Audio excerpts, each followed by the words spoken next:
Bom dia, tudo bom? Eu sou a Mariana, sou coordenadora de curadoria e participação aqui do Museu Judaico. Obrigada pela presença de todas, de todos, nessa manhã meio fria e chuvosa.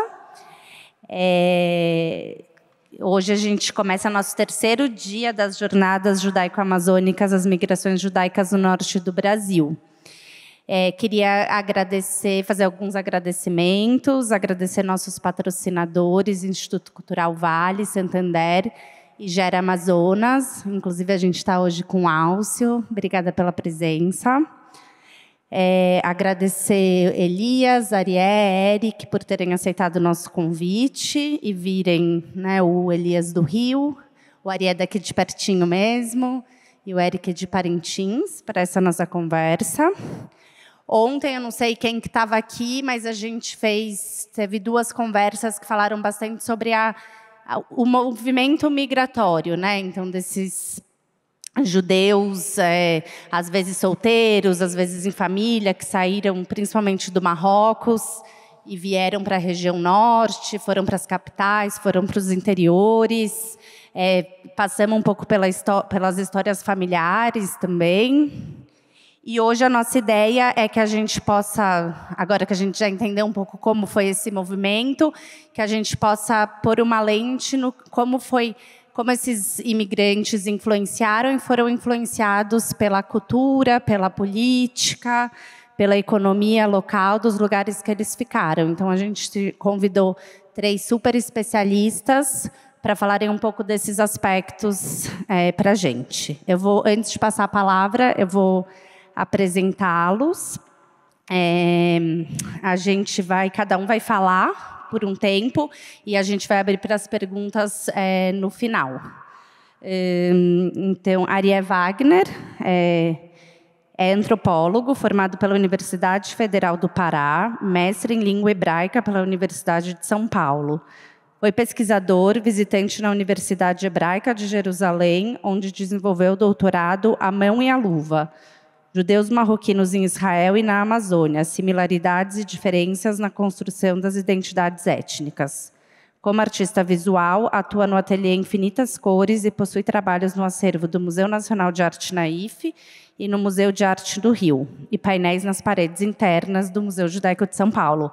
Até quando vocês saírem, vocês vão poder ver aqui à esquerda, perto do nosso painel de vidro, quem pintou foi o Arié.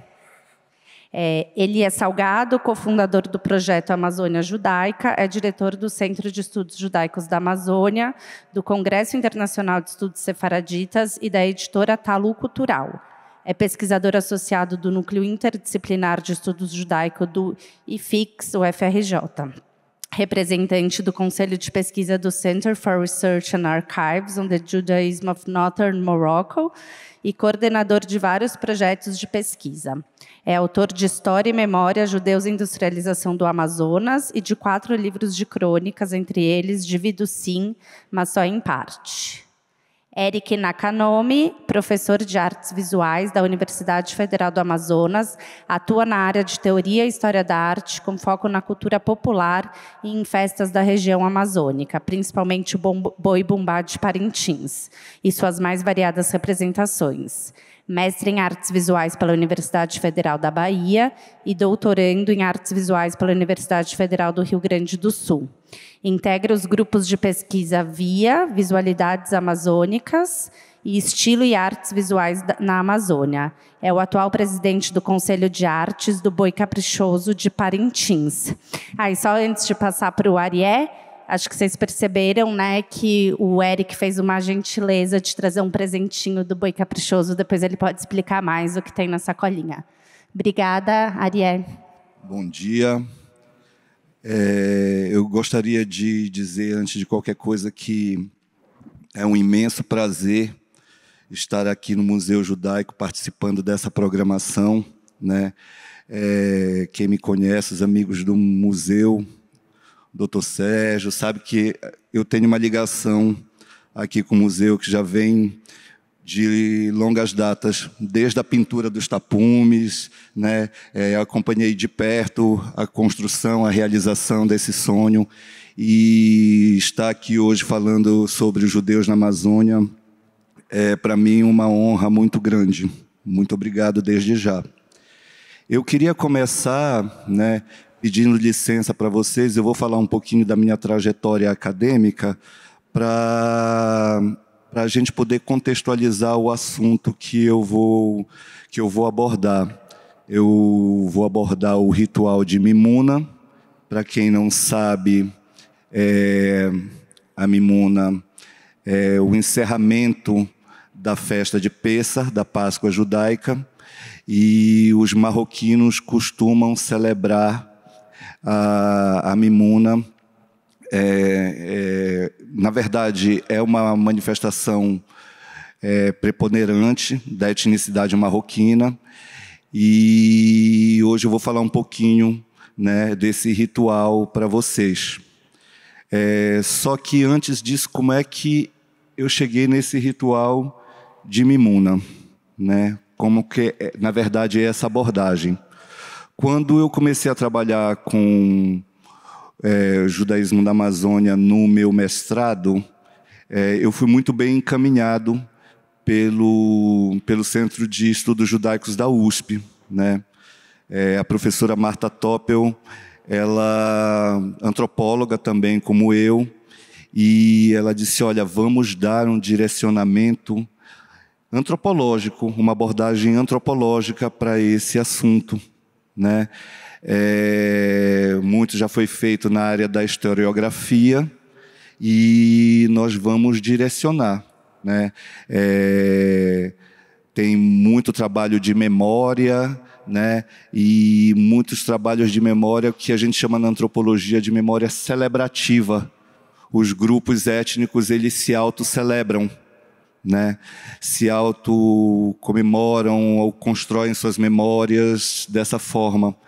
E ela disse, olha, vamos tentar sair um pouco desse escopo. Então, no mestrado, eu resolvi fazer uma revisitação naquele trabalho dos judeus, de parte do trabalho dos judeus da Amazônia, o qual vem aparecendo as fotos aqui do Sérgio Zales desde o início dessa jornada.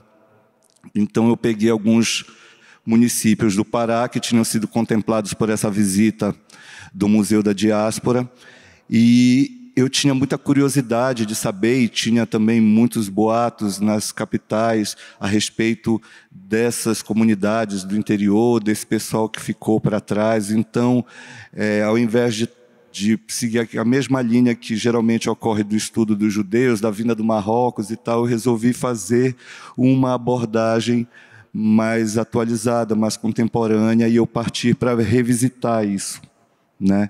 Mas só revisitar aquela coisa, oi, bom dia, tá aí? Tô. Ah, você está vivo? Tô. Não, então eu reli o texto do Veltman e resolvi checar quem era que estava vivo, quem era que estava morto, quem é que... E mais, grande pulo do gato, qual a noção que essas pessoas espalhadas por esses municípios tinham do judaísmo? Qual a relação que elas mantinham com o judaísmo? Que jeito que eles davam para se manter, de alguma forma, ligado ao judaísmo, ou não, né?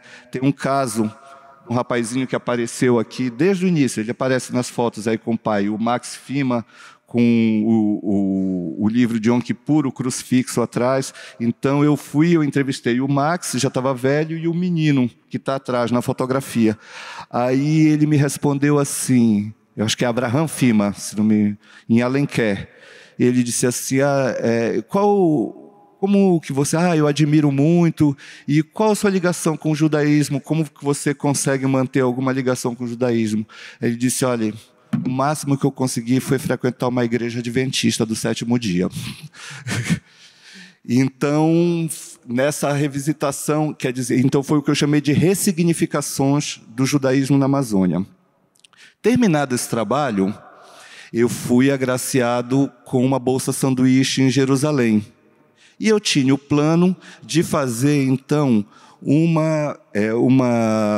estudo a respeito das comunidades oficiais. Eu tinha feito uma amostra a respeito dessas comunidades periféricas, desses judeus, dessas identidades periféricas. Eu não vou dizer comunidades porque eram casos pontuados, espalhados. Então, dessas etnicidades periféricas mediante ao judaísmo oficial, eu digo, tá bom, no doutorado eu vou estudar oficialmente as comunidades organizadas de Belém e Manaus. E aí surgiu essa oportunidade de fazer a Bolsa Sanduíche em Jerusalém. E aí eu e a Marta resolvemos ampliar esse escopo. E disse, vamos fazer uma comparativa, né? Em vez de estudar só as comunidades oficialmente, eu percebi uma dicotomia, que você ser judeu marroquino na Amazônia, você é branco, você faz parte de um grupo étnico que em menos de meio século conseguiu galgar um lugar na elite local, né? E se comparado com outros grupos migratórios, é um tempo relativamente curto de inserção numa elite. Tá? E ser judeu marroquino na Amazônia, você ser letrado, é você fazer parte de uma elite, né? Muito embora o que prepondere essa ideia do judeu caboclo e também muito de querer fazer uma abordagem mais contemporânea, justamente um pouco desconstruir essa imagem idealizada, porque sempre nas capitais houve um esforço muito grande de se normatizar o judaísmo, de se conectar o judaísmo com outra coisa e com as demais correntes, o sionismo, com outras coisas, e é muito complicado o entendimento do judaísmo na Amazônia se você fica preso nessa imagem do judeu caboclo, né? E aí, então, eu resolvi partir desse pressuposto, que a grande maioria, ser judeu da Amazônia, você ser branco, em comparação com a população local, não era a imigração mais desejada. O judeu marroquino, ele não era tido como branco, ele não era cristão e ele não era agrícola. Mas, na Amazônia, ele passou a assumir uma identidade de branco. Em alguns momentos, né, passou a assumir atividades agrícolas. Em alguns momentos, por vontade própria ou por pressão, uma identidade cristã. Foi falado aqui durante essa jornada da necessidade de uma certidão de batismo para muitas coisas, né? Então, só que você ser judeu marroquino na sociedade israelense, depois da grande imigração do Marrocos em 1950, né, Israel é criado em 48, em 1950 aportam 270 mil judeus marroquinos em Israel, num estado de ideologia sionista, branca, né, europeia, e existe o que a gente chama na antropologia de um clash cultural, né, de um conflito intraétnico, né, de judeus entre judeus. É uma roupa suja que se lava em casa. E para o Estado de Israel, a recepção desses marroquinos, ela afetou em muitas esferas da sociedade, né? Desde a ação social, né, até atualmente, não tão atualmente, políticas de cotas, de inserção dessa esfera, dessa camada. Então, ser marroquino em Israel é você ser preto, é você fazer parte de um extrato social muito baixo da sociedade, né, que a sociedade israelense vive buscando maneiras de tentar corrigir essa discrepância, uma coisa que ocorre no discurso do país, enfim, né? E aí eu vi, a partir dessa dicotomia, eu resolvi estudar os sinais diacríticos dessas etnicidades. Olha, na antropologia isso é muito controverso, porque as pessoas dizem que a identidade étnica não deve ser estudada a partir dos sinais culturais, porque eles podem ser substituídos ao longo do tempo e ao longo das circunstâncias. Mas eu resolvi fazer o caminho inverso. Eu digo, não, eu vou... Sabe, o pessoal diz, o que é ser judeu marroquino em Belém? É Mimuna, é Fijuela, é Raquitia. O que é ser judeu marroquino em Israel? É mufleta, é cerimônia de rena, é mimona. E aí eu disse, então eu vou pegar cada um desses sinais diacríticos e eu vou estudar comparativamente como que se dão esses sinais diacríticos na Amazônia, onde os judeus são tidos como brancos, é a coisa que eu falei, e como que esses sinais diacríticos são desenvolvidos em Israel. Né? E aí a gente vai fazendo essa comparação, e através dessa comparação nós vamos buscando os dados históricos, também analisando o discurso, né, dos nossos interlocutores, e assim desenvolvendo uma outra abordagem sobre o judaísmo na Amazônia. Tá? Então, para dar um pouco de uma demonstração de vários sinais diacríticos que eu abordei, eu vou falar do ritual de Mimuna, né? Então, como eu falei, a Mimuna é um ritual que é o encerramento do Pêssar. Como a gente chama na antropologia, é um ritual de inversão social, é um momento de catarse, né? E isso tem vários desdobramentos. Vamos, então, a esses desdobramentos. Antes de começar, eu queria falar que, assim, a Mimuna o nome Mimuna, né, da palavra árabe, em árabe, no Marrocos, sobretudo, significa fortuna. Tá? A Mimuna também ela aparece no inconsciente coletivo, ou aparecia, o que eu peguei nas literaturas em Jerusalém, como a figura de uma mulher velha, né? Tipo, sei lá, uma andarilha, né? E que também ela tem um sentido de senhora da caridade. Como um mito que se repete em várias sociedades, tipo do anjo travestido de andarilho, né? Enfim, de um ser divino que chega na casa das pessoas, né? Na aparência de pobre, na aparência de andrajo, mas na verdade, né, no caso do Marrocos, é a Lala Mimuna, é a senhora da fortuna, é a senhora da caridade. Né? Só que quando os judeus têm contato com essa nomenclatura, com esse mito, né, eles passam, dentro do escopo judaico, a Mimuna, eles tentam explicar a partir da raiz da palavra hebraica emuná, fé. Então eles fazem uma ligação, né, já que os grupos judaicos também estão se apropriando, né, desse mito, esse mito do Marrocos está dialogando, então, na versão hebraica, a palavra Mimuna vem, né, de fé, de emuná, como dentro do escopo judaico geralmente é explicado. E aí, a Mimuna consiste numa festa, né, no final, quando se encerra o Pêssar, o que a gente fala de quebrar o Pêssar, né? E aí, então, começam as festividades de Mimuna, que no Marrocos, como eu falei, era um momento de inversão social. E para mim, assim, eu quero ressaltar que está aqui nessa mesa, do lado do Eric, falando do caprichoso, falando de coisas coloridas, de manifestações populares na rua. Eu acho que tem tudo a ver assim, com a Mimuna, com o espírito da Mimuna. Né? Então, no Marrocos, os judeus, principalmente os sefaraditas, que eram mais ocidentalizados, era um dia que se vestiam com roupas árabes, né?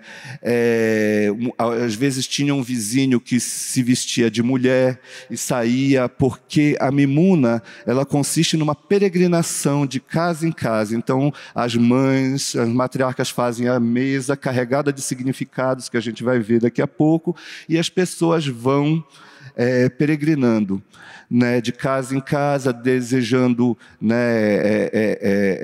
festejando o final de Pêssah, o final de um período de penúria, né, num período de escassez para um período de fartura. Aí a gente vai ver como essa fartura vai ser expressa através da simbologia dos alimentos. Tá? Então, mas além das mesas, tinha toda uma coisa no entorno, na rua, na vizinhança, no Meller, né? El Mala. aquela peregrinação, e as pessoas iam de casa em casa, comendo, e no meio disso tinha um intrudo. As pessoas se jogavam água, se jogavam farinha de trigo, se surravam com ramos de oliveira, porque tinha coisa de trazer o verde para dentro de casa, né, durante a mimuna. Essa aí você sai do deserto, então você leva ramos de oliveira, ramos de alecrim, e aí às vezes as pessoas se batiam na rua, então era um verdadeiro carnaval no Marrocos.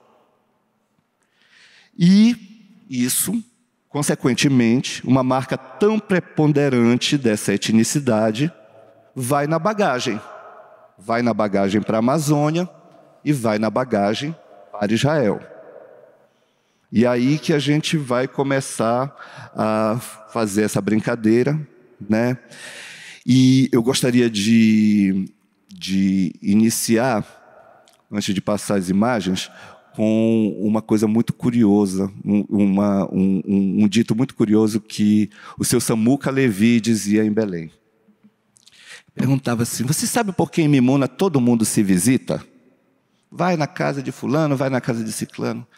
Ele disse: quando o mar se abriu, pai se perdeu de filho, marido se perdeu de esposa, né? E aí depois levaram uma semana para se encontrar. E aí a Mimuna, mais ou menos, ela ressignifica isso, esse grande encontro.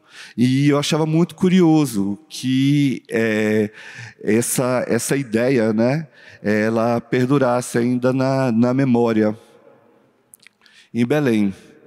Então, vamos começar agora. Ó, aqui é um jornal, uma manchete, um jornal israelense, né, com uma celebração de Mimuna. Aqui embaixo, uma matriarca marroquina segurando as mufletas. Ontem, a Anne esteve aqui, trouxe fijuela para todo mundo, que tem vários nomes também, né? No Marrocos, fizuelos, né? E fijuela, em Israel, baclaua marrocai, e na Amazônia, frijuela. Eu acho que porque é frito, então o pessoal chama assim comumente de frijuela.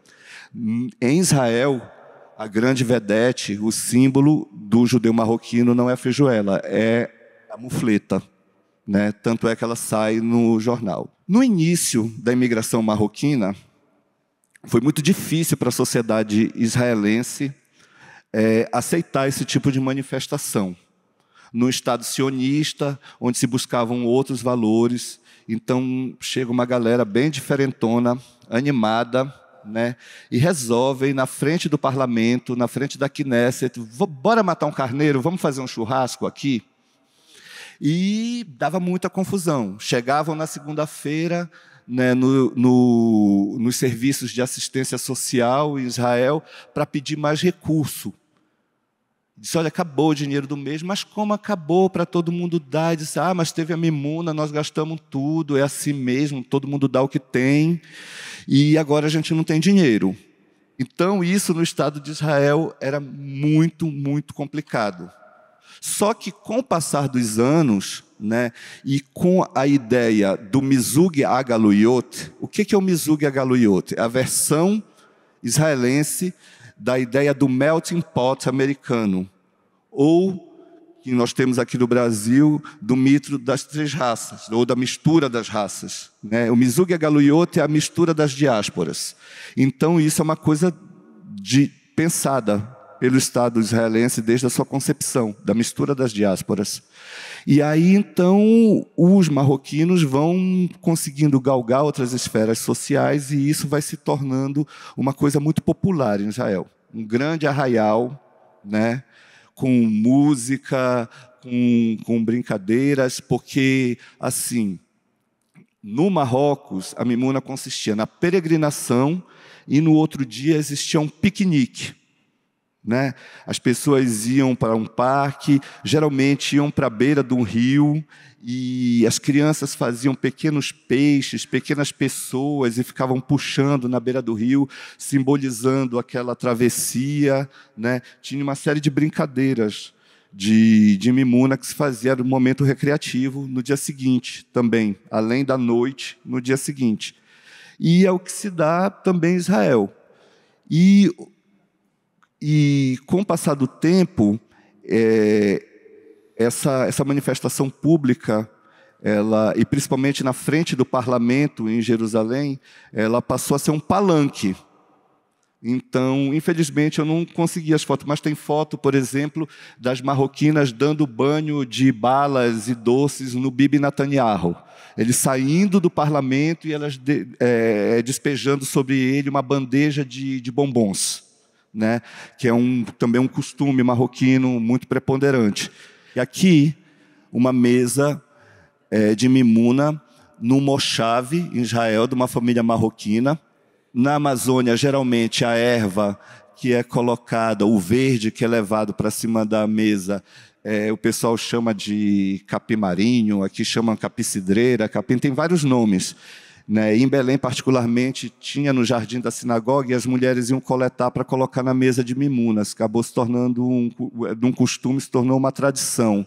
Em Israel, preponderante são as folhas de hortelã e de menta. Ali do outro lado vocês veem os ramos de trigo, simbolizando a volta do trigo. Uma vela, né, simbolizando as luzes. Aqui tem uma queará, né, uma tigela, a tigela da fartura. Nessa tem tâmaras, tem vagens verdes, tem ovos e farinha de trigo. Essa mesa, cada família tem a sua própria tradição, a sua própria maneira de preparar os seus próprios símbolos. Né? E aí, conforme a gente vai passando, aí vão aparecer várias mesas e várias simbologias que são recorrentes aí. Ressaltando que uma das características da etnicidade marroquina, do judaísmo marroquino em si, é o misticismo. Né? Então, a mística marroquina ela é uma coisa muito presente e ela é muito evidente nas manifestações étnicas desse grupo. Olha, aqui uma senhora marroquina, né, lá nos jardins do parlamento, vestida com roupas típicas, oferecendo mufletas para todo mundo. Como vocês podem perceber, uma bandeira de Israel atrás. Então, é a coisa do que a gente chama, na antropologia, de uma coisa que era uma antiestrutura e que depois ela vira parte da estrutura, ela é cooptada. E aí você vê a bandeira, né, uma coisa que nos primórdios da imigração era dicotômica do sionismo, do Estado, hoje perfeitamente alinhada com a simbologia nacional. Aqui, né, são os marroquinos dançando, né? É o pagodinho básico dos marroquinos. Os marroquinos alegram bastante a sociedade israelense. Aqui são barracas, né, de brincadeiras, tiro ao alvo, as coisas, e percebendo um usando o maquipá e o outro usando o tarbuche, o gorro marroquino, para contextualizar, né, a festa, a ocasião. Aí aqui, nós já estamos em Belém. Né? Aqui a dona Clara Barcessar, descendente daquela família que apareceu ontem aqui, as fotos e tal. Na verdade, não, a família dela é Laluf, ela era casada com o seu Isaac Barcessar. E ela segurando aqui a tigela da fartura, né? Aqui são os jovens de Belém, o movimento juvenil. Então, como é que isso se reconfigura na Amazônia? Os jovens, eles se reúnem numa caravana e eles vão de casa em casa fazendo muito barulho pelas ruas de Belém, numa carreata com bandeiras de Israel, gritando, e assim, chega todo mundo de uma vez no prédio. Então tem tumulto, tem balde d'água também que os vizinhos jogam, e é aquela gritaria, e assim não dá uma hora, todo mundo sai e vai para outra casa. Ó, aqui os meninos preparando para entrar na carreata. Tá, essas fotos são antigas. Aqui eu coloquei Mimona, entre aspas, em Belém, porque assim, em Israel o pessoal costuma se referir como Mimuna. E na Amazônia as pessoas se referem como Mimona. E tem discussão, o pessoal bate o pé, diz que é assim, assim. Então vamos considerar também o discurso do interlocutor. Né? Todo mundo aí já casou, já tem filho, né? Mas segue a peregrinação. Aqui é uma coisa mais recente. Né? Isso aqui, a Iana, ela já introduz o traje marroquino, né, com essa comparação ali de Israel, uma coisa que tinha desaparecido. A gente faz a brincadeira, diz que é o fardão dela, da Academia Brasileira de Letras, e isso é uma coisa mais recente da introdução da indumentária. Né? Mas é isso, você vai ver na internet, vai para Israel, vê como é que as coisas se dão, e é a mola dinâmica da cultura. Ó, aqui mais uma tigela da fartura. Aqui, assim como tinha as brincadeiras no parque, ela fazendo um sorteio do mapa de Israel, e mais uma vez uma coisa que era dicotômica, né, que não tinha a ver com os movimentos sionistas e tal, mas aí ela falando de reforçar o caráter sionista do grupo. E aqui, para finalizar, é a massa, né, uma massa fermentando durante a noite toda, com moeda, significa que a parnassá daquela família vai crescer, e no meio ela colocou um peixinho, e isso é uma coisa que chama muita atenção. Eu vou começar pela simbologia do peixe. O peixe, né, nessa iconografia, ele significa um amuleto contra o mal-olhado, porque o peixe ele não fecha o olho, ele nunca dorme, ele sempre nada para frente.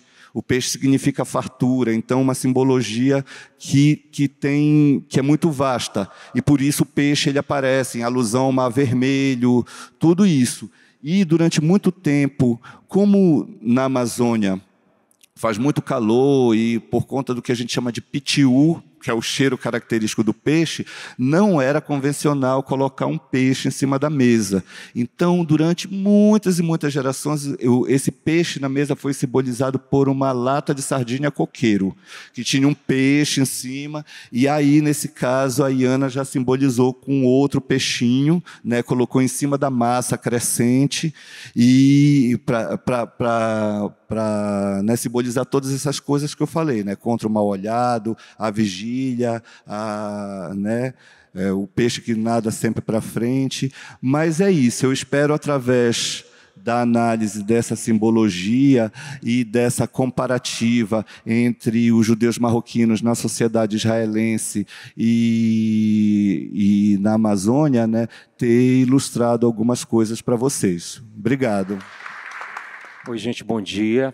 É uma alegria receber esse convite, aceitar o convite, vir até São Paulo, né, em tempos de discursos coloniais, decoloniais, né, trazer pessoas do interior do Amazonas, para mim é um grande ato. Né? Nós estamos ali literalmente ilhados, né, e sabemos que economicamente é muito caro sair do estado, sair do interior e participar de um momento como esse é muito especial. Né? Diferente dos demais colegas da mesa, né, eu não sou judeu, não tenho descendência, mas vou falar do outro lado, né, de uma perspectiva de quem está do povo de Parintins e como é que se recebe, como é que se pensa e como é que o boi se incorpora tradições que hoje, né, reverberam a partir da sua brincadeira.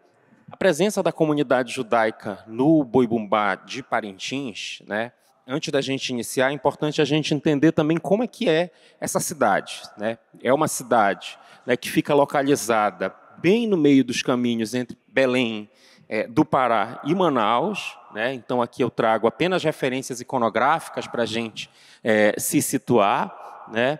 É uma cidade, né, que tem uma uma tradição de porto, de passagem, né, muito grande e que tem uma origem, né, ancestral indígena, assim como todos os municípios, a grande maioria dos municípios do interior da Amazônia, né.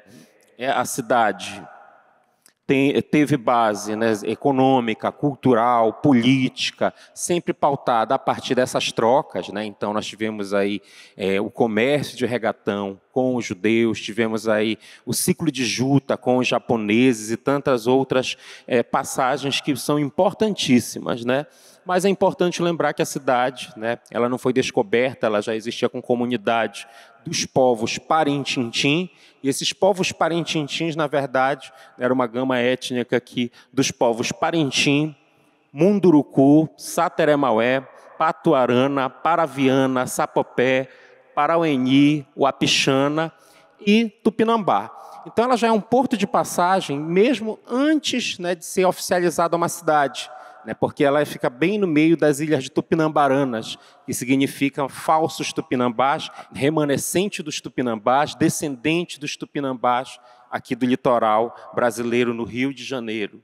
É um lugar também considerado um território sagrado, né? Ela fica bem no meio de alguns lugares considerados muito especiais para alguns povos, né? Para os povos Maué, é considerado um lugar de encantaria, um lugar onde se fala com os bichos, né? Um lugar onde nasce o Guaraná a partir da conversa com uma cobra, com uma cutia, uma onça, uma capivara. É o Noçoquém, o lugar encantado. Para os povos Munduruku é o Vale da Mundurucânia, então que envolve o Tapajós, então ela fica também centrada nesse ambiente sagrado e, né, também foi considerada, né, é considerada por alguns autores, alguns estudiosos, como Guajupiá, né, um lugar da terra sagrada, um lugar onde eles subiram, né, por conta da colonização, todo o litoral brasileiro até chegar naquela região. Então, aqui, né, bem no cruzamento, naquela ponta do Amazonas ali, entre o Pará e o Amazonas, fica Parintins. Bem no meio ali de Parintins, Manaus, é uma cidade que geograficamente está no Amazonas, mas culturalmente é muito paraense, né? A maneira que eu falo é muito paraense, o que nós comemos, o que nós fazemos, né? É um porto de passagem muito especial. E naquele porto de passagens, de rota, de caminhos, né? Durante toda essa formação social da Amazônia, inclusive muito bem apresentada e discutida pelo Samuel Benchimol, nós temos ali na cidade de Parintins, além dos povos indígenas, né, o povo negro, né, dos quilombos da região do Pará, dos mocambos daquela região, inclusive de Parintins, portugueses do processo de colonização, franceses, italianos, japoneses, turcos, judeus e nordestinos, muitos nordestinos, e que todos esses povos, né, na soma de seus valores, trouxeram e incorporaram dentro da tradição de Parintins importantes questões, né? Então, uma cidade onde eu tenho descendência japonesa, mas a cidade inteira incorporou alguns costumes do tipo, você não precisa pedir, as pessoas deixam seus calçados na porta da casa, isso antes da pandemia, antes de qualquer questão viral, elas têm um respeito nesse sentido. Então, todos, de alguma maneira, incorporaram determinadas questões no dia a dia, no fazer, no falar, na culinária, né? E que é uma coisa que não está ligada nem às suas raízes ancestrais e nem ao espaço, né? Ela fica no meio, ela fica numa ponte, né? A família, os meus avós, por exemplo, não faziam comidas japonesas, obviamente com salmão e peixes do mar, mas incorporaram, por exemplo, no pacu, no tucunaré, no pirarucu, alguns pratos que já não são mais japoneses e também não são amazônicos, né? Então, todos esses povos, né, chegaram a Parintins, passaram por Parintins e levaram contribuições importantes que hoje, dentro do boi, que é uma manifestação grandiosa, né, de alguma maneira a gente encontra signos, pistas, rastros, né, de costumes e tradições que não nos pertenciam, mas que hoje aparecem de maneira muito forte. A arte parintinense, ela nasce dentro de uma questão indígena, né, dentro de uma estética voltada para a escultura sateré, aos materiais mais regionais da pintura com genipapo. No entanto, ela vai ter uma mudança muito grande, por exemplo, com a presença dos italianos, né? Nós vamos ter a presença de Irmão Miguel de Pascale. Parintins vai ser, em termos de religião, principalmente colonizada a partir dos italianos, né, o Pímio Pontifícios Instituto Missionário, né, que vai, a Amazônia toda em si, ela vai ser distribuída dentro desse processo de colonização, né. Em Manaus vai ter mais um tipo de católico, no São Gabriel da Cachoeira também, no Pará. Então, o Parintins ficou com os italianos. E dentre esses italianos, né, além dos padres que foram para a região de Parintins, nós temos, né, um missionário, né, que é muito interessante a história dele, porque ele aproveita para fazer a missão, mas o foco dele não era ir para Parintins fazer missão, era curar uma doença a partir de um curador chamado Valdir Viana, né? E ele chega a Parintins, fica em Parintins, e ele vai levar a arte renascentista, florentina, italiana, para a comunidade amazônica. Esse é o Irmão Miguel de Pascale, e que vai fazer uma guinada muito grande dentro da cidade de Parintins. Ele vai fazer com que todas aquelas pessoas que trabalhavam ali e que iam para a sua oficina aprender com ele, né, interpretassem uma outra possibilidade estética a partir de uma arte florentina italiana, né?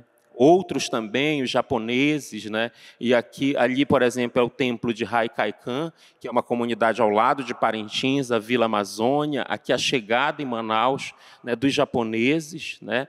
E que também tiveram uma grande influência dentro da comunidade. Esses são os povos que eu consegui ter acesso a uma determinada iconografia.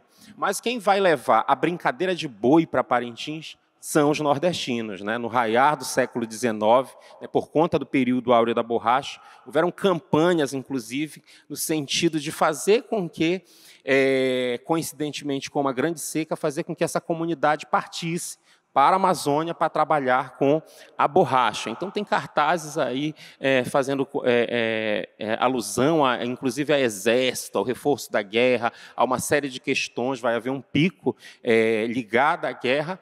E dentro, né, assim como Ariê falou, das bagagens culturais, os nordestinos também levaram, né, a sua fé, a sua crença, a sua brincadeira, né, e alguns aspectos que eu não posso afirmar, mas que, de alguma maneira, nos deixam pistas sígnicas, né, incluindo aí comunidades de nordestinos que partiram de cidades como Crato, no Ceará, que tinha uma relação muito forte com o judaísmo, né. Aqui algumas fotos, né, também desse período, né, do período áureo da borracha, de pessoas que viveram um processo, inclusive, de escravidão na Amazônia, né, um processo muito delicado, né, mas que legaram aí questões muito importantes para todos nós amazônidas. Dentre as nossas maiores iconografias, a principal e a primeira que aparece é essa gravura aqui de um livro, Uma Viagem ao Amazonas, né, do Davi Corrêa Sanches Frias, Visconde de Sanches Frias. E nessa iconografia, né, a gente percebe um cortejo de boi, né, geralmente o cortejo de negros passando no meio da comunidade. Essa iconografia se passa no Pará, uma comunidade próxima a Santarém, e os brancos, né, do lado de fora assistindo. Ou seja, uma brincadeira que pertencia a um gueto, uma brincadeira que pertencia a uma comunidade, uma brincadeira que dentro do Brasil, né, vai ser colocada como algo feio, né, vai ter um padre que, como primeiro registro, né, num jornal chamado Carapuceiro, ele apresenta a brincadeira como uma brincadeira, segundo ele, né, de preto, de porre, de gente suja, e ele critica. Então, o boi vai aparecer nos jornais, nas páginas policiais, ele não vai aparecer como hoje aparece, né, defendendo a cultura de uma comunidade. E ele vem incorporando questões no decorrer do tempo, até chegar em Parintins, não como Bumba Meu Boi, né, mas como Boi Bumbá. Cada bumbá, né, nós tínhamos vários bumbás na cidade, que caminhavam nas ruas da cidade, né, que tinham uma relação com a cidade, E esses bois batiam de porta em porta para vender simbolicamente a sua língua, para fazer o ritual do alto do boi, onde Negra Catirina desejava a língua do boi, Pai Francisco cortava a língua do boi e entregava a ela para que o curuminzinho, né, na barriga dela não nascesse, né, com cara de boi. Então, esse ritual acontecia na porta das casas das pessoas, né? Eram vários bois, se registram só na cidade de Manaus, mais de 70 bumbás, na cidade de Parintins, em torno de 7. Durante todo esse período sobreviveram apenas 2 bois, né? O boi caprichoso, que é esse aqui, o boi caprichoso é o boi de couro preto, nas cores azul e branco, uma estrela na testa, que é fundado, né, por Roque Cid, Beatriz Cid, Pedro Cid, Antônio Cid, são irmãos que vieram do Crato, que passaram em Parintins, vindo de Belém para Manaus, e quando fizeram uma promessa a São João Batista, né, que se prosperassem naquela terra, eles iriam fazer um boizinho pretinho como nas suas terras. Sendo que nesse período, né, o período áureo da borracha já estava em declínio. Então eles resolvem descer em Parintins. Uma parte dos irmãos fica em Belém e a outra parte desce em Parintins, e dando tudo certo, né, Roque, como pedreiro, cumpre sua promessa e faz o seu boizinho. O outro boi é o boi garantido, fundado por Lindolfo Monteverde, Lindolfo parintinense. Boi garantido é o boi branco, de coração na testa, né, e que também faz a sua apresentação no festival. O boi garantido é um boi mais autóctone, ele é muito mais ligado à cidade. O boi caprichoso é um boi que incorporou muito mais a questão de outros povos, da construção social, da cidade de Parintins e da Amazônia. Aqui de 1981, ele e sua comunidade, né, brincando boi, é o acervo pessoal da família, e aqui, na década de entre 40 e 50, nós temos aqui no terreiro do seu Luiz Gonzaga o boi caprichoso, né, no chão, com toda a sua comunidade também ao redor. Essa brincadeira, ela caminhou, ela ganhou ruas, terreiros, quintais, até se espetacularizar e chegar ao seu processo hoje de festival, né, como espetáculo. O boi caprichoso, no qual vou me ater aqui na discussão, ele foi um boi diferente do boi contrário, que ficou dentro de uma família, a uma pessoa, ele caminhou na mão de várias pessoas. E aqui eu trouxe apenas alguns, né? Então, vários donos, né, brincavam, tinham mantinham, e quando não queriam mais, passavam para outro dono. Então, é tido também como boi de Parintins, que caminhou e foi incorporando tradições de cada família, né? Um boizinho feito de sarrapilha, feito de juta, cabeça de boi de verdade, né? E se fazia essa armação de cipó. E o boi foi crescendo, né, ganhando aspectos a cada período diferente, né? Veio a energia elétrica, eles se viram feios nas ruas e começavam a ter influências, né? Como a mais atualmente teve da televisão e de tantas outras questões que foram incorporando aí novas estéticas dentro do boi de Parintins. O boi na rua ganhou uma dimensão violenta, né? Ficando apenas os 2 bois, as pessoas chegaram a brigar por conta da rivalidade, tirando uma estaca da cerca e golpeando o outro, começando com verso, alguém jogava um munguzá quente, e a partir de versos de desafio, aquilo passava a ser diferente, até que em 65, né, um padre italiano diz: vamos parar por aí, nós precisamos construir a Catedral de Nossa Senhora do Carmo em Parintins, e vamos chamar os bois, eles agora não vão mais brincar nas ruas, eles vão competir, e nós vamos fazer um festival, e cada ingresso vai ser um tijolo para a gente construir a Catedral do Carmo de Parintins. Então, vai ter uma relação muito forte com Nossa Senhora do Carmo, com o catolicismo, com os italianos, com questões de batuque negro, com questões de povos indígenas e também, obviamente, com os judeus. Aqui eu faço uma comparação também de encontros sígnicos na construção do caprichoso.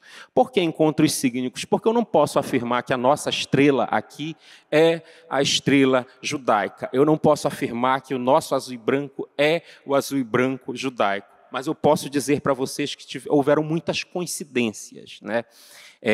E dentro dessas coincidências, né, eu falo muito em cima, né, de que um outro professor da universidade, Elias Assayag, professor do curso de engenharia, né, me informou, conversou comigo. Temos aqui uma representante também da família, Daniela Assayag, que está aqui na apresentação. E a primeira leva, né, de judeus que primeiro chegaram em Parintins, eles não tinham, no primeiro momento, no primeiro encontro, eles não gostavam muito da brincadeira do boi. Mas no passar dos anos, no decorrer da construção social de Parintins, isso foi se perdendo, né? Conta-se, inclusive, e aqui eu vou mostrar, contam-se que, inclusive, né, quando chegaram, muitos ainda foram perseguidos, né? Não diretamente, não com uma violência corpórea, mas também algo simbólico, né? Então, tínhamos, por exemplo, uma praça chamada de Praça dos Judeus, porque ela era contornada por casas, essas casas, em sua maioria, quase que 100%, eram famílias judaicas, e as pessoas chamavam de Rua dos Judeus e Praças dos Judeus. Então, a igreja, como contraponto e de violência simbólica, manda colocar um Cristo no meio da praça para que as pessoas parassem de chamar de Rua dos Judeus ou Praça dos Judeus e passassem a chamar Praça do Cristo, né? Então tem um Cristo no meio da cidade por conta disso. E nessa relação, né, os seus filhos, os seus netos, incorporados nas tradições da cidade, e aqui uma das figuras que eu vou falar mais é o seu Elias Assayag, né? Ele foi uma das figuras importantes, porque eu acredito que os que vieram depois acabam sendo ecos, né, rastros desse encontro, dessa ponte, né? Foi uma pessoa que foi muito importante nesses primeiros momentos do boi. Aqui está a nossa comunidade caprichosa e vocês percebem que é a cor azul, né, que prepondera, que tem uma força muito grande. Então, isso faz com que os seus descendentes, né, possam, inclusive, ter aí uma relação por conta da própria cor. Por isso que eu não digo que que seja por conta disso, mas que são encontros sígnicos que aparecem e que fazem aí uma força muito grande. Outra questão também é a estrela do boi. Hoje o boi tem uma estrela azul de 5 pontas, mas que em vários momentos apresentou estrela de 4 pontas e estrela de 6 pontas. A estrela não ficava na testa porque a brincadeira era como se fosse o dono do boi, aquele que você ia lá, brincava na casa dele, ele tinha um ferro, como se fosse de gado, e ali estaria um símbolo. Então, ele colocava ou o nome dele ou uma estrela ferrada. Então, ficava nos quartos do boi como símbolo de que ele era o dono daquilo, né? Então, a estrela vai ter essa presença muito forte, estética. Esse boi é construído por muitas mãos, muitas pessoas, de muitas identidades, de muitas ancestralidades. Pessoas da comunidade de Parintins que aprenderam tecnologias, né, vendo a natureza, vendo o ciclo de vazante, vendo o ciclo de enchente, com trocas com o carnaval, com trocas com chegada de pessoas, com a passagem de pessoas na sociedade, né, e que vai construir uma comunidade muito grande, que é a comunidade Caprichoso, né? Mais diretamente aqui falando das famílias judaicas no Boi Caprichoso, eu não sou um estudioso de tradição judaica, mas aqui eu vou trazer para vocês as famílias que estão registradas no cemitério judeu da cidade. É um cemitério tombado, como patrimônio, e aqui nós temos Abecassis, Alves, Assayag, Azulay, Benayon, Ben-Arroz, Ben-Shai, tantas famílias, né, que muitas pessoas, né, partiram de Parintins, que foram para o Rio de Janeiro, que foram para São Paulo, toda vez que passam em Parintins, né? Algumas famílias, inclusive, organizam caravanas, né? Os Bechimol sempre vão a Parintins em família para visitar o cemitério, né? Então, o cemitério é muito bonito, limpo, né? Azul e branco, que traz assim ao lado do cemitério cristão e que está ali e representa muito da cultura da cidade. Aqui, eu vou trazer, para falar do seu Elias Assayag, né, eu vou falar aqui algumas iconografias, né, trazer algumas iconografias para falar da presença dessas pessoas na cidade, que foi muito forte e que esbarra muito na fala do Ariê, né, justamente porque a minha geração, né, é uma geração que já vai ter um respeito muito grande por essas famílias, né, porque são famílias de pessoas que constituíram uma Parintins diferente, são pessoas que prosperaram economicamente e sem violentar a comunidade, sem fazer qualquer tipo de exploração, ao ponto de que são pessoas muito benquistas, né? Você tem hoje na cidade ginásios, escolas, ruas, com o nome dessas pessoas, porque são pessoas muito queridas na comunidade.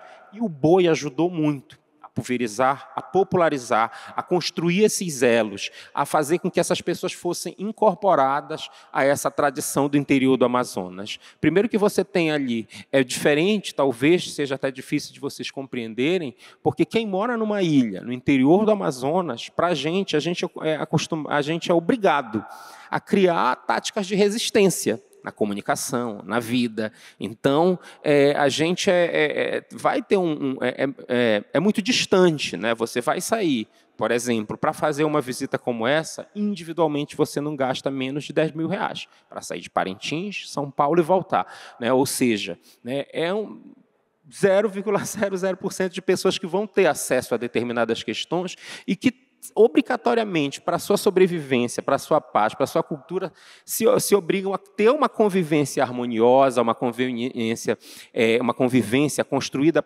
através de uma conveniência pela cultura, pelas tradições e pelas artes. Então, aqui outras pessoas, né, aqui Simão Abraham Sayag, né, essa aqui é a praça, que era a Rua dos Judeus, está do lado daqui, eu não consegui foto, do Casario, né? E aquele é o Cristo, né, que a igreja colocou para mudar para a Praça do Cristo, né, e que está até hoje. Essa daqui é também uma outra praça ao lado, Praça Eduardo Ribeiro, e nessa praça também vai ter a presença muito grande, né, dos judeus, e ali nós vamos ter um cinema também, que inclusive pertenceu à família, né, dos Assayag, né, e que também, né, o cinema, né, outra ponte artística, fazia com que se dialogasse ali, já no segundo momento, a igreja, os japoneses e os judeus também, fazendo uma relação muito pacífica e tranquila na construção social da cidade. Aqui nós temos uma outra praça também, essa Rua Caetano Prestes, onde nós vamos ter a presença também muito forte desses casarios que são típicos, né, dessa região. Uma das famílias mais importantes são os Assayag, né? Os Assayag, como eu falei para vocês, no primeiro momento, né, que chegam a Parintins, não vão ter uma relação direta com o boi, mas aqui estão Aurora e Elias Assayag. Elias Assayag, quando chega em Parintins, ele vai ter uma convivência com Didi Vieira. O boi era muito pobre, de rua, de comunidade. Então, você tinha que ter um padrinho, né? Algum político da cidade, algum empresário, que ia dar o couro do boi, né? O olho do boi era feito com fundo de garrafa de vinho, a carne não tinha espuma, era sarrapilha, aquele tecido de juta com samambaia. Então, o básico tinha que ter. E o superintendente da cidade, que equivaleria hoje ao prefeito, Dejar Vieira, era amigo do seu Elias.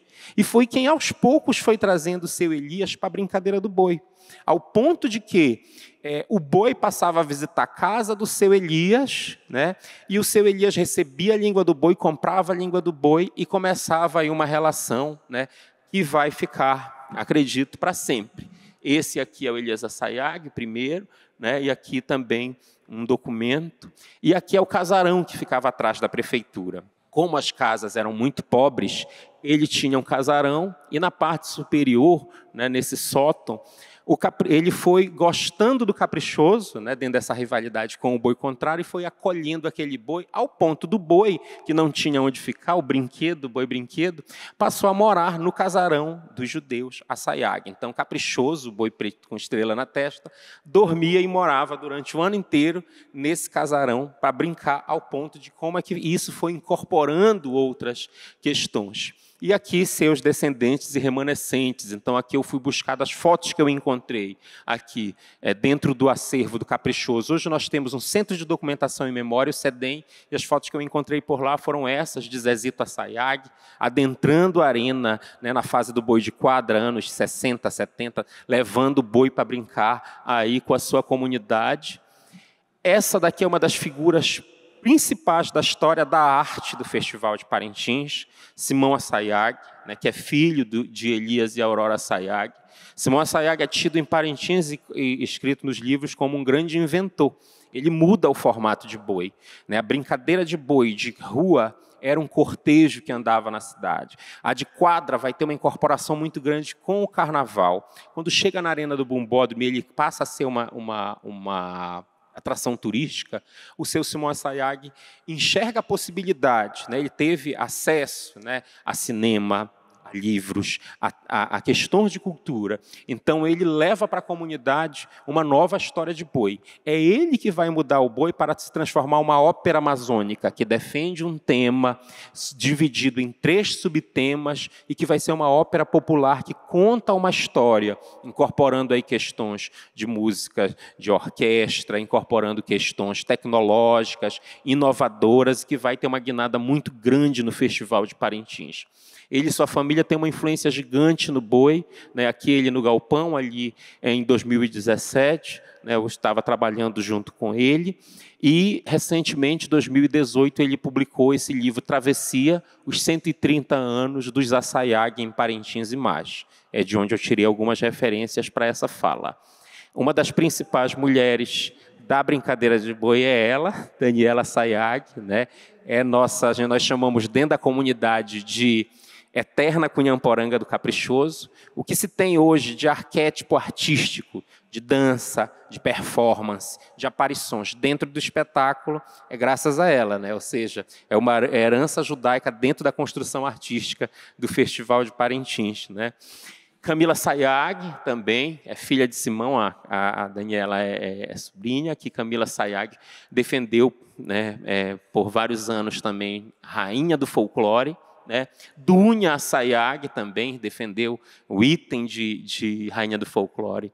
Também Davi Assayag Neto, né? Davi Assayag Neto é um dos grandes cantores, é considerado o rei da toada. A toada é um tipo de canto, né, amazônico que, tal como a moda caipira, incorpora inúmeras questões. Então, você vai encontrar desde a batida do tambor afro, aos inhambés indígenas, ao charango andino, a caixa portuguesa, você vai encontrar lá. E esse ritmo de toada foi defendido por ele, e um outro grande nome, né, que não é da comunidade judaica, o Arlindo Júnior. O Arlindo no Caprichoso e o Davi começa no Caprichoso, mas fica vários anos no Boi Contrário, só volta apenas em 2010 para o Caprichoso, agora também está de fora do festival, mas que tem uma força muito grande na expressão musical parintinense, né? Ele carrega esse orgulho, né, ao ponto de ter a estrela, né, tatuada em seu corpo. Ele tem uma força muito grande, é considerada a voz da Amazônia, né, em toda a região norte, e que vai ter uma força muito grande, expressiva, da toada, experimentando aí por mais de 20 anos possibilidades musicais, né, não apenas da toada, mas outras questões, e ele é quem vai defender aí essa ancestralidade também por muito tempo. Das outras famílias é mais difícil de ter acesso à fotografia, né? Mas aqui eu trago o seu Drai, que é uma das pessoas que contava, né? Fazia as suas narrativas e contava para outras pessoas, a partir da oralidade, a sua experiência na construção, tanto social da cidade, até física, porque ele era pedreiro e várias escolas, várias igrejas, ele fez. Jeane Benoliel também, da família Benoliel, foi Cunhamporanga, e aqui eu encerro a minha fala também trazendo aqui algumas referências, né, de pesquisa e falas aqui da comunidade também, que me ajudou a construir essa fala. E eu vou deixar tanto um boizinho aqui para o museu e alguns livros, né, que a Associação Cultural Boi Caprichoso traz e deixa aqui como uma maneira também de agradecer. Obrigado. Agora vamos para a nossa última fala da manhã com Elias Salgado. Eu sou muito disperso e prolixo, então aprendi com a minha mestre Nancy Rosenchamp e com a mestre Regina Eagle que é bom que eu leia. Gostaria de agradecer em meu nome e em nome do projeto Amazônia Judaica e seu Centro de Estudos, o SEJA, o qual aqui represento, o honroso convite para participar desse seminário que é parte integrante do projeto Judeus na Amazônia, em andamento por iniciativa do Museu Judaico de São Paulo. A todos vocês, muito obrigado pelo convite. Nossa apresentação tem como título: Nós também somos parte desse mundo verde. Os judeus na formação econômica da Amazônia. Essa apresentação é resultante de um processo de iniciativas que visam o estudo e a preservação da presença do elemento judaico na Amazônia brasileira. Tal processo teve início há 25 anos atrás, quando realizamos nossa pós-graduação na Universidade Hebraica de Jerusalém, e lá apresentamos os resultados de nossos primeiros estudos sobre o tema. Naquele então, éramos apenas 10 estudiosos da presença judaica na Amazônia em todo o mundo. Passados todos esses anos, é quase impossível mensurar os estudos acadêmicos independentes que são realizados no Brasil e em vários países do mundo. Como costumo dizer, finalmente descobriram a Amazônia judaica. Nossa apresentação é baseada principalmente na leitura de Eretz Amazônia, de Samuel Ben-Shimon, Davi José Peretz e Nachman Faubel, Judeus na Amazônia, é um artigo de Eva Blay, Os Judeus do Eldorado, de Reginaldo Heller, O Início do Sionismo no Brasil, de Michel German, História e Memória, Judeus e Industrialização no Amazonas, e União Israelita Shel Gemilut Hassadim, 150 anos de atos de bondade, que está sendo lançado aqui, está na livraria do museu, né? Coordenado, né, por mim e com a participação de Adriana Boabialski e Miriam Schwarbat, que é Shomeret Shabbat e não está aqui hoje.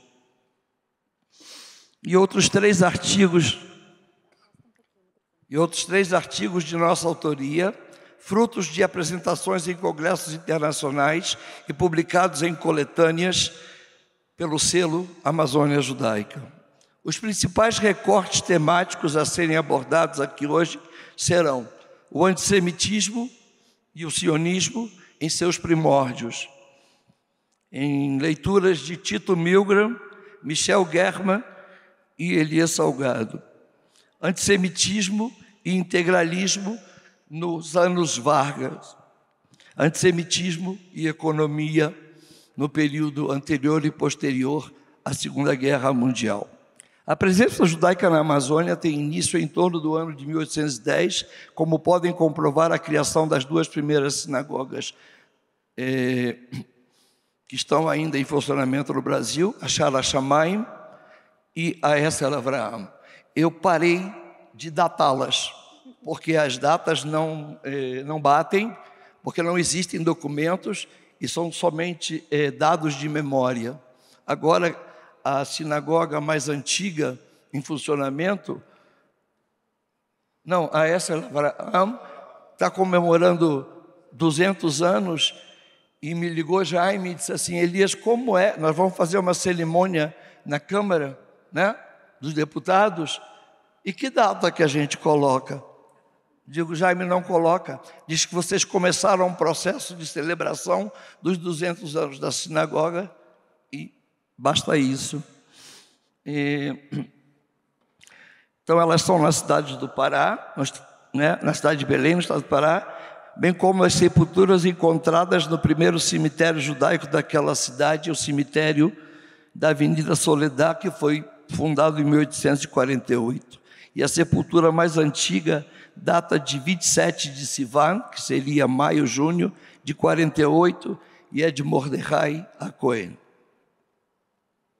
As razões que motivaram a saída daqueles judeus em direção à Amazônia já foram anteriormente estudadas por Victor Milman, em 87, Ramiro Bentes, em 89, Maria Lieberman, que esteve presente aqui na abertura desse congresso, doutorado, o primeiro doutorado sobre o tema, aqui da USP, com orientação da Anita Novinsky, Zichroná Livrachá, também como causas da imigração, porque a anterior eu saltei, que são as que mais se determina, né, a partir de Samuel Bestimol, que são as doenças, né, as epidemias de 1877, 1880, o alto nível de pobreza dos bairros judeus, né?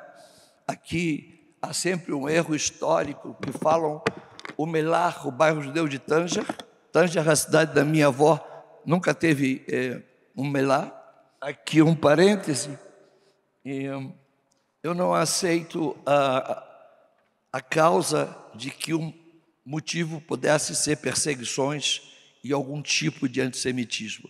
Não é essa uma das razões na minha visão historiográfica. Temos também como causa da imigração a criação das escolas da Rede da Aliança Israelita Universal no Marrocos. Segundo Samuel Bestimol, as escolas da Aliança tiveram um papel importante na educação e preparação de judeus, retirando-os da pobreza e ignorância em que viviam no Marrocos e estimulando-os a emigrar para outros países.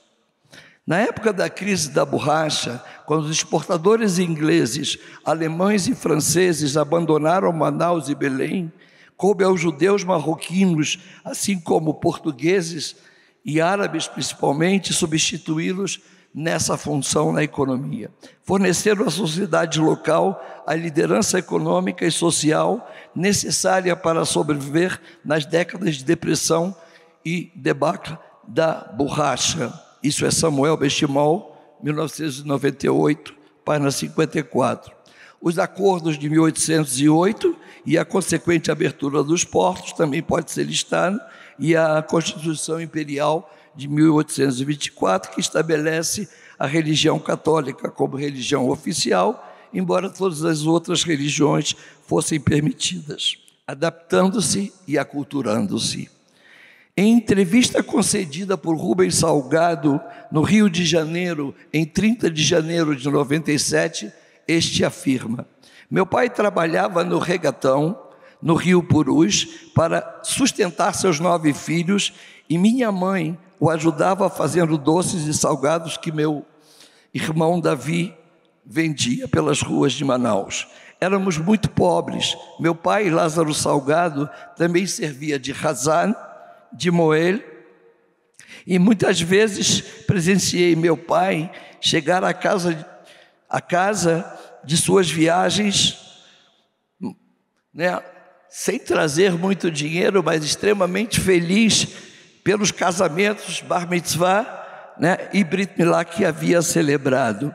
Lembro-me ainda, de pequeno, os minyanim que meu pai organizava em nossa casa no Rosh Hashanah e no Yom Kippur.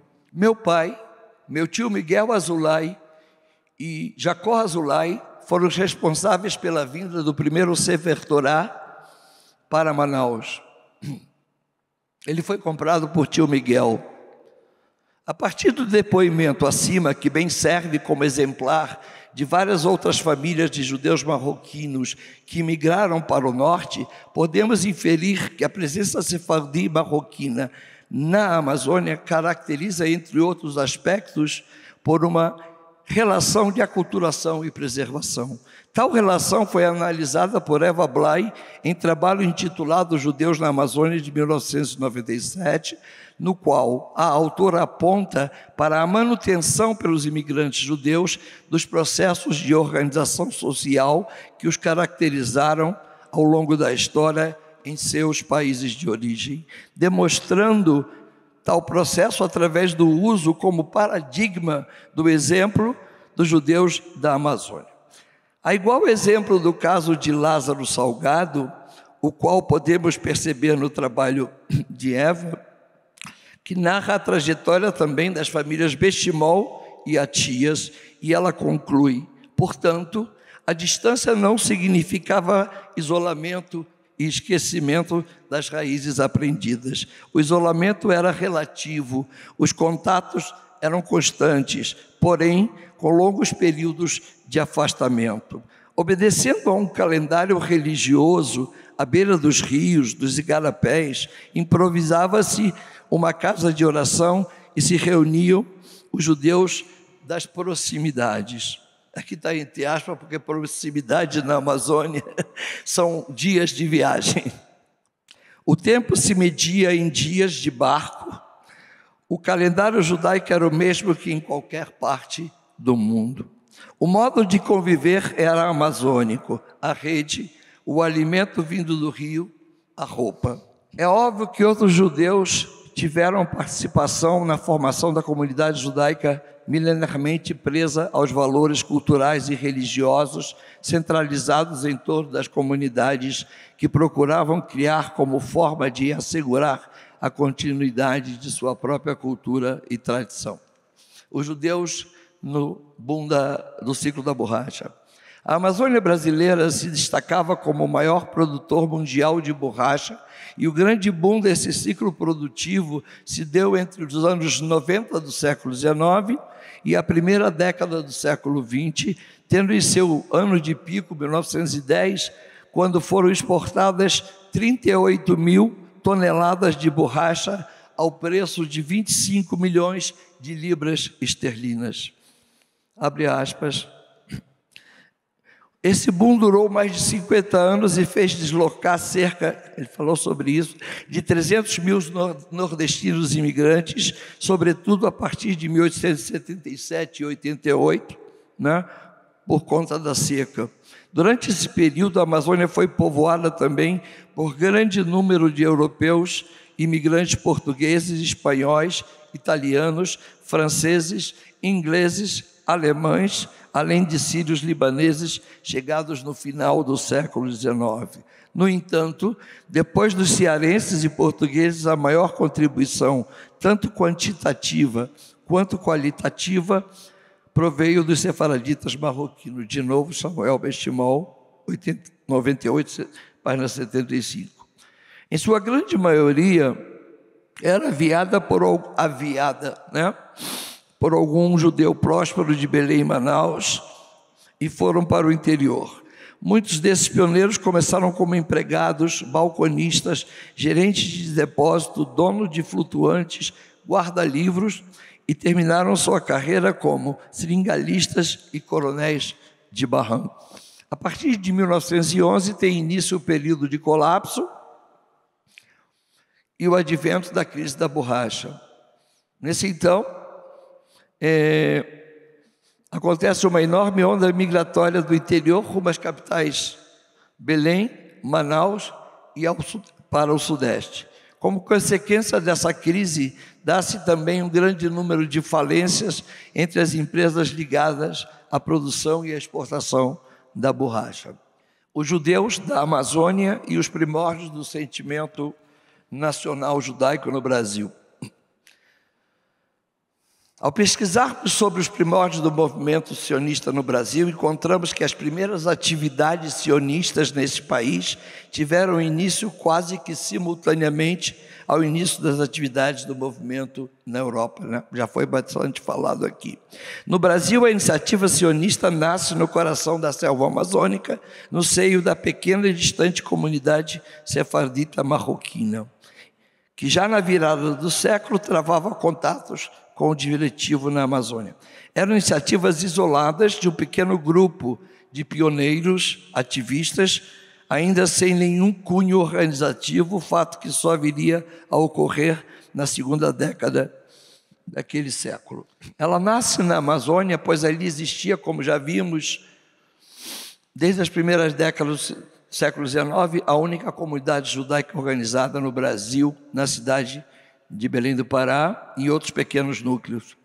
Nos grandes centros do sudeste brasileiro, não existia naquele então uma vida judaica organizada. Van Milgram levanta a questão do porquê dessa iniciativa, se por razões humanísticas de solidariedade e identificação, já que nenhuma causa de outro gênero, tal como reação a antissemitismo, como no caso do ocorrido com os judeus da Europa, poderia ser apontada, dado que os judeus sefaritas do Marrocos já gozavam naquele então de uma vida próspera e tranquila. E aponta para a necessidade de um estudo mais profundo que assinale causas de tal questão histórica, apesar de citar o incidente ocorrido em 1901 nas cidades de Cametá, Baião e outras do interior, quando várias casas comerciais de judeus foram saqueadas por membros da população local. Veja bem, esse artigo do Milgram é da década de 90 do século passado. Tá? A história, assim como as demais ciências, progride e avança, e a gente vai ver aqui que outros estudos trouxeram novas questões. Milgram assinala que tal incidente não deixou marcas na história desses sefaraditas.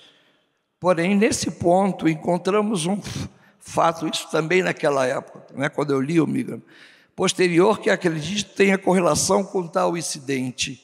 Trata-se da alteração feita nos estatutos da antiga Sociedade de Exercício da Caridade, a Hebra Gemilut Hassadim de Belém, que na oportunidade, quer dizer, esse apêndice é de 1902, que na oportunidade incluiu nos seus estatutos um novo objetivo da Hebra: defender os irmãos de qualquer perseguição injusta que por acaso pudessem sofrer em todo o estado do Pará.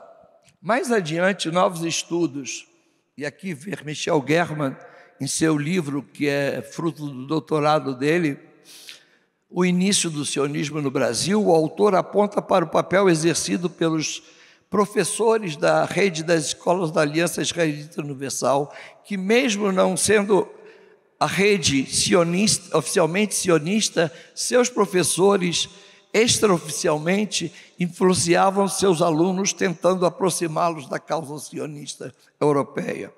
Na Amazônia, as atividades sionistas se configuram por correspondências mantidas com o diretivo, como a gente já sabe.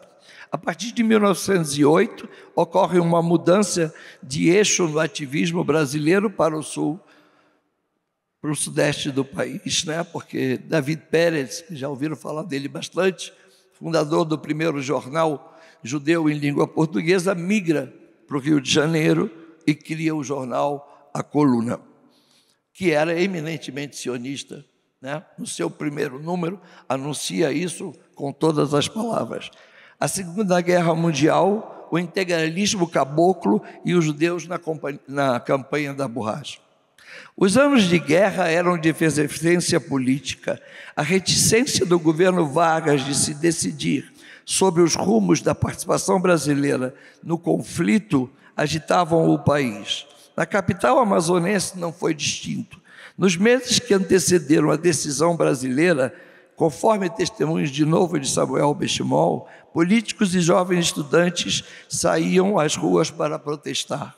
De um lado, entre eles, né, há o caso simbólico, né, icônico do próprio Samuel Benchimol, né, como representante, né, da democracia e da participação do Brasil junto aos aliados, e do outro lado, simpatizantes integralistas de adesão ao eixo.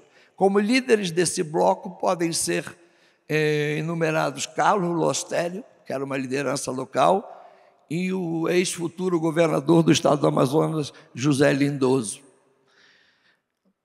Em 42, o Brasil finalmente entra na guerra em favor dos aliados. O período era tenso. No início daquele mesmo ano são assinados os acordos de Washington, que entre vários itens determinava que o Brasil deveria participar no esforço de guerra através do aumento substancial da produção da borracha, dado que nos Estados Unidos, a gente já sabe, né, estavam impossibilitados do acesso à borracha na Ásia. Como consequência, são criados o Banco da Borracha e a SAVA, Superintendência do Abastecimento do Vale do Amazonas.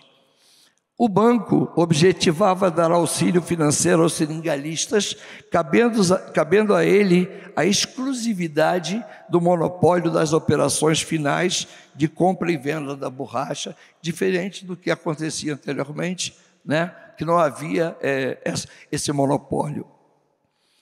Com essa nova realidade, muitas das firmas aviadoras tradicionais, dentre elas a judia Bellevue e Companhia, a mais importante das firmas aviadoras e proprietária de armazéns em Manaus, passou a ter várias dificuldades que a levaram à falência. Era a maior empresa judaica de toda a história da presença dos judeus do período da borracha, e a sede é em Manaus. Ela em Manaus. Já a SAVA, Superintendência de Abastecimento do Vale do Amazonas, propunha, através de um decreto-lei que a criou, controlar a estrutura do funcionamento, como já disse, da produção e comércio, bem como o abastecimento durante o racionamento, né? Naquele período, exercia o cargo de diretor regional o ex-secretário de Economia e Finanças do governo, Álvaro Maia, o judeu Rubens Salgado, filho de Lázaro Salgado, que, segundo aponta Benchimol, foi o primeiro judeu de importância pública no Amazonas. O professor Samuel diz assim: teu tio era como José do Egito, né? Ele abria e fechava, segundo sua própria vontade, os silos, né, no Egito. Ou seja, o controle do abastecimento. A trajetória de Salgado. A trajetória dele foi de uma vida longa. Rubem viveu até os 98, a gente já estava preparando a festa dele de 100 anos. Infelizmente, ele abandona. A história começa assim: tio Rubem é mandado para o Marrocos nos anos 20, no início dos anos 20, para casar com uma prima. E ele faz isso através de Lisboa, né? Porque as viagens eram através de Lisboa, Gênova, né? E ele foi através de Lisboa porque a família Elmaler Salgado tem parentes em Portugal, né? Então ele fica lá e depois segue para o Marrocos. Chega lá, o futuro casal não se entende e ele se apaixona, na verdade, por Sete Israel, que vem a ser a esposa dele, né? Nos anos 50, por conta dessa crise econômica, porque ele passa a ser perseguido, né, por conta dessas questões de abastecimento e questões econômicas, e ele aponta também não só a questão econômica, como, na opinião dele, ele era perseguido também a nível não só pessoal e por conta da função dele, mas ele via aquilo ali como uma forma de antissemitismo, e, de novo, isso, né, reforça a minha visão de que isso não é uma visão de antissemitismo no sentido tradicional, né, e histórico, né, e sim uma questão eminentemente político-econômica. Tem um outro personagem que é Davi Rubem Azulay, de Belém, né, que era um estudante de medicina e se envolve nos anos 40 com a União Democrática, né, na mesma questão entre democracia e integralismo, se torna uma liderança local. E, em determinado momento, com aquelas crises todas, né, entre democracia e integralismo, há uma passagem, né, de uma invasão de grupos integralistas e brigas e agressões, e nesse momento ele conta que, disse, bom, eu não tenho mais o que fazer aqui, e aí migra para Niterói, né, no Rio, depois traz toda a família e viveu no Rio, e lá estabeleceu a família, veio a ser presidente da Shell, que é a Sinagoga Marroquina do Rio de Janeiro, em várias gestões, e tio Rubem Rubens Salgado foi diretor durante várias... A gente vem estudando nesse livro, isso, o trabalho da Adriana e da Miriam, a parte, né, fizeram toda a parte de entrevistas orais, né? O Rubem fui eu que fiz a entrevista bem antes, mas o Azulay foram Adriana e Miriam que fizeram um belíssimo trabalho. Tudo isso a gente está trabalhando um projeto que o SEJA, o Centro de Estudos Judaicos da Amazônia, denomina Diáspora Amazônia, né? Que é aprofundar toda essa questão das razões daquilo que eu denomino como quarta diáspora. A primeira seria Judá para a Península Ibérica, a segunda, Península Ibérica para o Marrocos, a terceira, do Marrocos para a Amazônia, e a quarta é um desdobramento, né, em uma outra fase. Aqui devem ter marroquinos que vieram para o Sudeste, e eu acho que isso precisa ser estudado. A gente, nesse trabalho com a Shell, a gente avançou um pouquinho, né? Eu sei que tem alguns trabalhos da Raquel Mizrahi sobre São Paulo, eu acho que tem muita coisa a ver. Fechando, assim como Ariê colocou, uma das grandes questões, né, que quando eu, ele e outros colegas de 20 países diferentes, que é o universo que forma o SEJA, né, começamos a dizer que é preciso sair da beira do rio, né? Eu meio que feri aqui um pouco essa questão, né? E a gente tem dado ênfase à questão, né, daquilo que a história chama de contemporaneidade, para poder avançar nos estudos, né? Sem, lógico, né, deixar de lado importantes recortes e análises que precisam ser feitas ainda do início da imigração. Muito obrigado. Primeiro, muito obrigado por hoje e muito obrigado desde quinta-feira do que eu estou aprendendo aqui. Realmente eu sou uma amante da comunidade marroquina. Então, eu tenho algumas coisas para colocar aqui. Um pouco é um pouco de pergunta e um pouco é uma introdução. Primeiro, você falou em Mimona. Eu queria saber se essa característica da Mimona você ainda encontrou no Hinterland amazônico e em que época você fez essa pesquisa.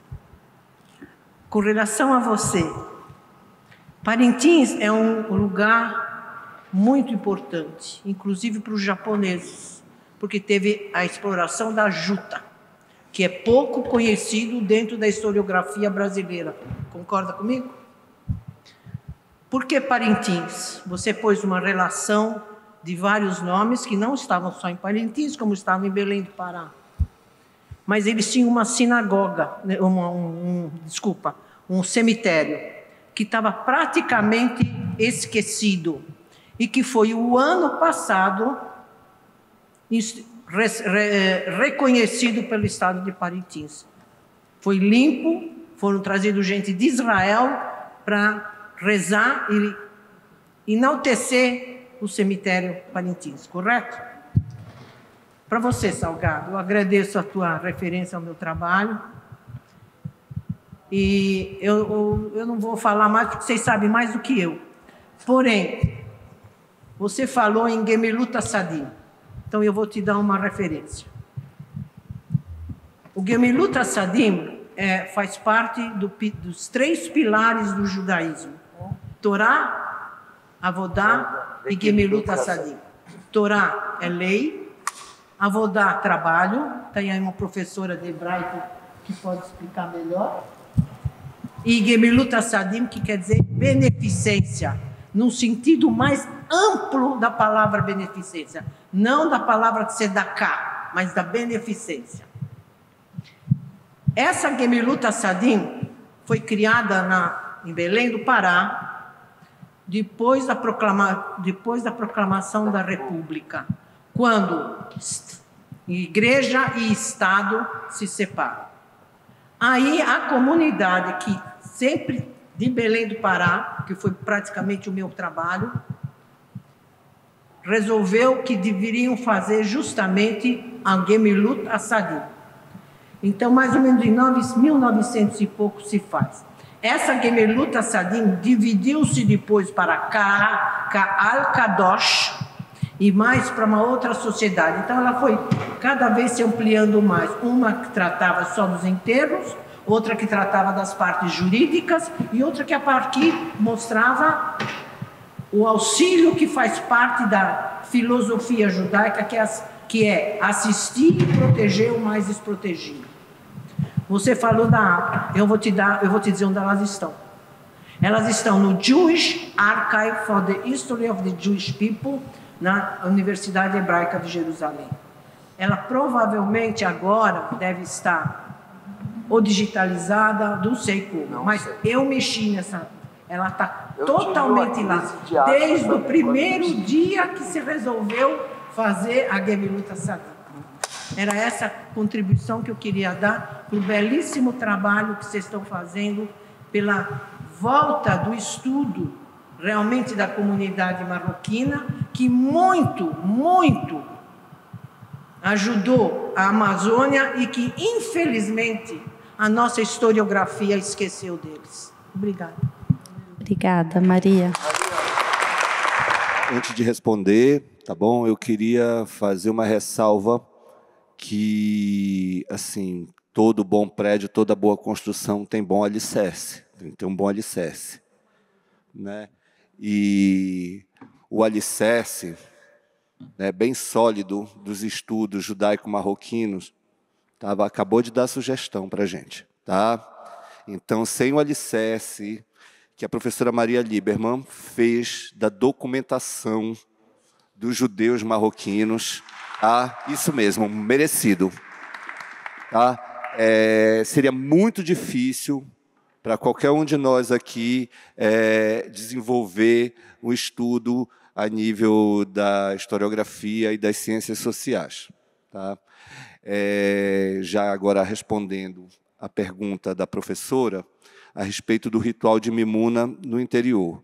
E aí eu pego o gancho, né, que o Elias terminou a fala dele, da gente fazer esse movimento de sair da beira do rio e de abandonar um pouco essa ideia da coleção de fotos do Museu da Diáspora, porque isso leva a umas imagens deturpadas, isso realmente empata o avanço da compreensão desse fenômeno. Né? Então, desde 30, de 40, já não tem comunidade no interior. Ontem, a professora Karen Sarraf apresentou de uma forma muito didática, muito embasada, né? Mas o caso dos judeus em breves que a Karen apresentou ontem é um caso isolado. A grande maioria ela está sujeita a um isolamento, né? Uma assimilação, um processo muito grande de assimilação e parcas memórias do judaísmo. Então, eu não encontrei um ritual de Mimuna dentre esses remanescentes, tá? Quando muito uma memória das noites de Mimuna. Porém, na cidade de Santarém, a família Serruia, ela ainda faz o ritual de Mimuna, uma coisa bem similar a essas fotos que vocês viram e essas imagens que vocês viram aí. Mas existe um porém. Por que eles ainda fazem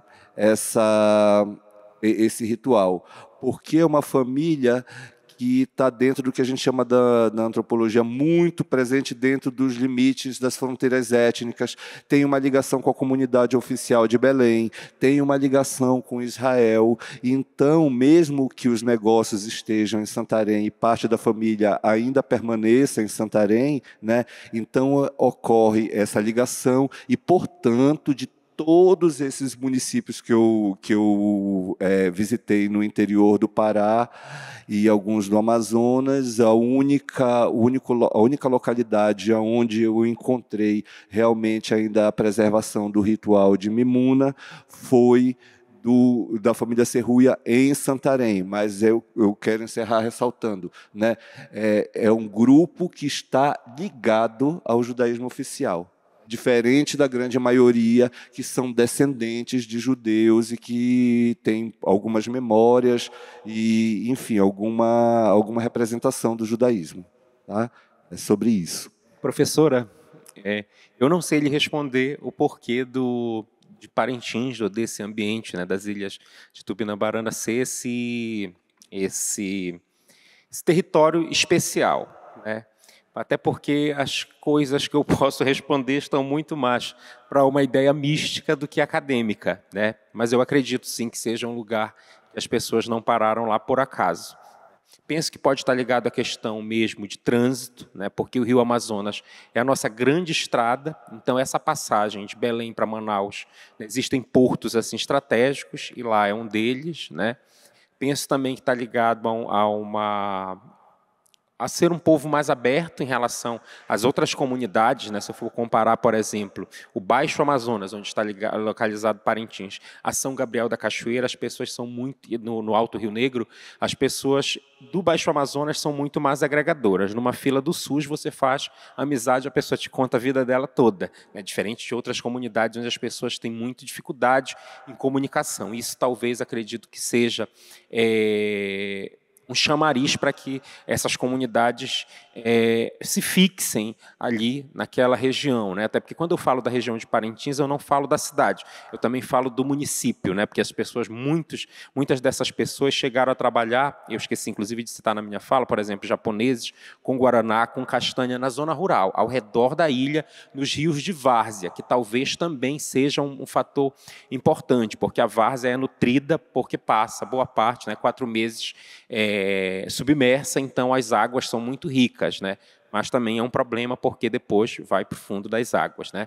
E também da comunidade judaica, como o próprio seu Elias que eu citei aqui, teve uma força muito grande também nesse ciclo de rios, aproveitou uma situação de um problema e de uma atividade muito forte chamada regatão, né? O regatão, as comunidades, as pessoas que moram isoladas, né? O meu vizinho é como se fosse daqui para o novo hotel, né? Então é muito longe. Então esse regatão, né, que era uma atividade econômica em sua máxima de judeus, né, pegavam da comunidade banha de tartaruga, andiroba, copaíba, cipós e trocavam, né, com lamparina, querosene, terçado, facão, né, fazia esse comércio de troca muito importante. E foi uma troca fundamental para criar, inclusive, uma cultura material rica, né, dos espaços amazônicos. A casa cabocla ela tem essa estética da lamparina de Flandes, do terçado, do pote, uma estética que é resultado dessa troca. Sobre a questão dos cemitérios, né, eu acredito que por exemplo, comparado o cemitério judeu com o cemitério japonês, né, havia um cuidado muito grande da comunidade judaica com o seu cemitério. Toda vez que eu passava na frente, ele estava limpo, pintado e impecável. A Vila Amazônia, dos japoneses, ele estava completamente abandonado, né? Não se tinha mais referência dos corpos, porque as pedras, inclusive, tinham sumido, desaparecido do templo Haikaikan que eu mostrei. Hoje só tem as pilastras, né? Então, os japoneses eles dispersaram, né? Os judeus há um cuidado muito maior e acredito que são momentos como esse aqui, por exemplo. Eu saio daqui, né? Eu não sou da comunidade judaica, sou alguém que pesquisa boi, mas eu saio daqui com uma vontade de chamar o seu Simão, tio da Dani, chegar e conversar e apresentar essa demanda, né? De que precisa de pesquisa para falar sobre esse outro lado da ponte também, né? Dos judeus que estão no boi, no comércio, no movimento de cinema, ou em tudo aquilo que constituiu as culturas do interior do Amazonas.